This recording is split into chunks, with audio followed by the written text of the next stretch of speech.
stunning new revelation in the story of Bernard Madoff, the man behind the colossal Ponzi scheme that bilked thousands of people out of millions of dollars. Tonight, his wife of more than 50 years, silent since his arrest, has spoken for the first time about it publicly. ABC's Brian Ross, who has reported extensively on the Madoff case, joins us now. Brian?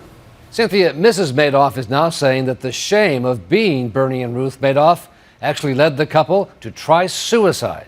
So while there may be some who doubt her new version of events, there is no doubt that this is a family that has been torn apart. Bernie and Ruth Madoff tried to kill themselves on Christmas Eve in this New York City penthouse apartment. It was just 2 weeks after Madoff had been arrested and his thousands of victims realized he had cheated them out of billions of dollars. They both faced death threats and hate mail. I don't know whose idea it was, but we decided to kill ourselves because it was so horrendous what was happening. We had terrible phone calls, hate mail, just beyond anything. And I said, I just can't go on anymore. Ruth and Bernie, high school sweethearts, had been married 50 years. When he was arrested, she chose to side with him over her sons who had turned him in, to the outrage of her friends and even Bernie's secretary. She made the wrong choice, and I'm sure she's paying for it. On that Christmas Eve, Ruth says, she went around the apartment, gathered some precious jewelry, and sent them off to friends and relatives as a final gesture. That's when I packed up some things to send to my sons and my grandchildren. I had some lovely antique things and things that I thought they might want. I mailed them. It was Christmas Eve. That added to the whole depression. We took pills and woke up the next day. What did you take? I think Ambien. How many? I don't even remember. I took what we had. He took more. Did you leave notes? No.